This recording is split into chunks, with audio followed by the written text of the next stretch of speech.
네, 올해 경제가 어려울 것이라는 전망이 많습니다. 이 경제가 어려워지면 일자리 시장도 위축되지 않을까 걱정인데요. 네, 그럼 오늘은 일자리 문제에 대해서 이야기 나눠볼까요? 광주 커리어 코칭 연구소의 송병일 소장 나와 계십니다. 네, 안녕하십니까? 네, 안녕하세요. 네. 자, 먼저 올해 광주 전남의 일자리 전망부터 좀 들어보도록 하겠습니다. 올해 고용 전망은 어떻게 보십니까? 우리 국민 모두가 이제 체감하고 있다시피 작년에 이어서 사실은 금년 새해도 이렇게 썩 좋아질 것 같지는 않습니다. 네. 최근에 이제 한국은행 광주 전남 본부에서 500개 기업을 대상으로 이제 기업 경기 실사 지수를 사실 조사에 발표한 바 있는데 전월에 비해서 더 사실 악화되고 있거든요. 네. 이제 아시다시피 내수 부진, 그다음에 수출도 사실 지금 줄어들고 있고 중국발 또 미국발, 일본발 이런 경제 불확실성이 커지고 있기 때문에 기업의 어떤 생산성은 사실은 더 떨어지고 있는 형편입니다. 그러다 보면 당연히 일자리 문제, 고용 문제도 영향을 받겠죠. 네. 특히 청년들의 일자리 문제가 금년에 사실은 더 전년 대비 더 좋지 않아질 것 같아서 걱정이 큽니다. 네, 그래서 광주시도 이번에 최우선 과제로 청년 일자리 문제 해결을 내걸었는데요. 네. 방향이 잘 잡힌 것 같은데 소장님 입장에서 보신다면 어떠십니까? 과거에 이제 이 일자리 고용 문제는 중앙정부가 주도를 했었는데 이제는 지역정부도 지방정부도 사실은 선도적으로 사실 나설 필요가 있고요.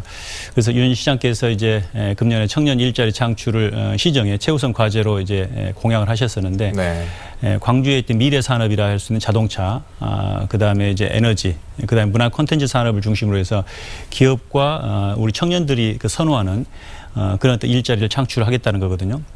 그리고 청년들이 어떤 그 새로운 어떤 창직할 수 있는 창업 콘텐츠도 적극 지원하겠다는 것이고요. 네. 그래서 이제 이런 어떤 시가 이런 일자리 정책을 잘 수행할 수 있도록 지역의 여러 유관기관들이 협업해서 우리 청년들이 일해야만이 네. 사실은 우리 지역 사회가 유지될 수 있는 거거든요. 네. 청년들의 일자리 문제는 단순히 청년들에 국한된 게 아닙니다.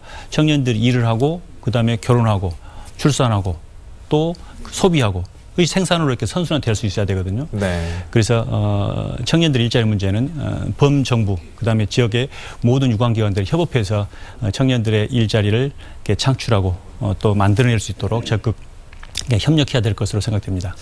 근데 이제 일자리 문제라는 게 어제 오늘의 얘기는 아니었거든요. 네. 예. 근데 왜 최근 들어서 이렇게 사정이 좀 나빠진 겁니까? 이제 여러 문제가 이제 복합된 거겠지만은 저는 이제 변화의 속도라고 보여집니다. 네. 과거도 물론 변화는 있었죠. 근데 과거에 10년에 일어날 변화들이 이제는 뭐 불과 몇 개월 만에 이루어지고 있거든요. 아시다시피 이제 IT 첨단 기술을 중심으로 해서 이렇게 산업 구조가 굉장히 급속히 변하고 있습니다. 우리가 지금 이제 국민 모두가 쓰고 있는 스마트폰을 예로 들어볼까요? 스마트폰 여러 가지 애플리케이션이 이렇게 설치되어 있지 않습니까? 네. 그러면서 그동안에 뭐 카메라라든지 DMB라든지 MP3라든지 그러니까 우리가 이렇게 손에 늘 갖고 있던 별도의 제품들이 스마트폰으로 이렇게 집약이 돼버린 겁니다. 그러면서 그쪽 분야에 종사하던 종사자분들은 하루아침에 사양 사람이 돼버렸거든요. 네. 근데 이런 변화는 앞으로도 이제 더 심화될 거라는 이야기죠. 3D 프린터가 지금 예전 남아 있고요. 그다음에 드론이라든지, 그다음에 자율주행 자동차. 그다음에 로봇 이런 것들은 스마트폰의 버금가는 산업 구조, 일자리에 커다란 충격을 줄 것으로 예상이 되어 있기 때문에 네. 이런 부분에 대한 어떤 준비가 필요할 것으로 보여집니다. 네, 그렇다면 여러 가지 논란이 있지만 이른바 이 노동개혁 법안이 통과되면 일자리 문제가 나아질 것이라고 보여집니까? 이제 5대 노동개혁 법안이 이제 통과되면은 일자리 문제, 그다음에 특히 청년들의 일자리 문제 조금은 이제 숨통이 트여질 수 있겠죠. 지금 아시다시피 2013년도에 60세 그 정년 연장법이 만들어졌습니다. 그러다 보니까 이제 금년에 300인 이상 모든 사업장들은 60세 정년 연장이 이제 법이 적용되거든요. 네. 그러면 그분들이 이제 퇴직을 안 하시는 거죠. 그만큼 이제 청년들이 들어갈 수 있는 일자리는 줄어든 겁니다. 그러니까 임금 핑크제 법도 만들어져야 되고, 네. 그다음에 근로시간 단축이 이루어진다든지, 그다음에 파견 근로자 업종이 더 확대되고, 기간제법이 다 나아지고, 그다음에 실업급여에 관련된 어떤 요건들이 완화되고 이런 것들이 사실 복합적으로 이렇게 준비돼야만이 네. 우리가 직면하고 있는 청년들의 일자리 문제, 전체적인 우리 사회의 일자리 문제가 좀 더 선순환되지 않겠는가 싶은 생각을 해봅니다. 네. 지금 청년 구직자들 같은 경우에는 이제 얘기 들으면 조금 답답한 감이 더 많이 오지 않을까라는 좀 생각이 들고 특히나 이제 구직자들도 마찬가지일 거라는 생각이 드는데 끝으로 당부 말씀 있으시면 한 말씀 해주시죠.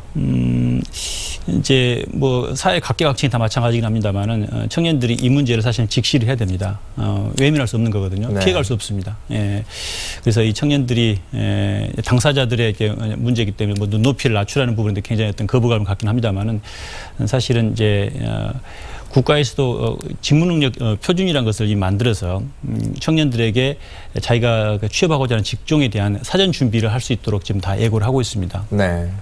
그리고 기업이 이제 신입사원 뽑아가지고 일정 부분 적응 기간을 예전에 뒀었는데 그럴 수 있는 여력이 사실 없거든요. 그래서 기업이 선호하는 사람은 현장에 바로 투입해서 일을 할 수 있는 사람입니다. 그래서 어떤 그런 자료들을 바탕으로 해서 자기가 취업하려는 직종에 대한 사전 선택과 준비가 필요할 것으로 보여지고요.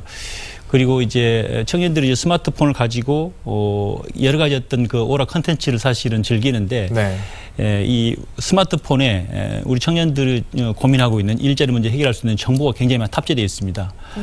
그래서 중앙정부나 지방정부에서 청년들이 이제 뭐 취업성공 패키지라는 사업도 있고 인턴이라는 사업도 있고 그다음에 요즘에 굉장히 고급 첨단 훈련 과정이 굉장히 많이 있습니다.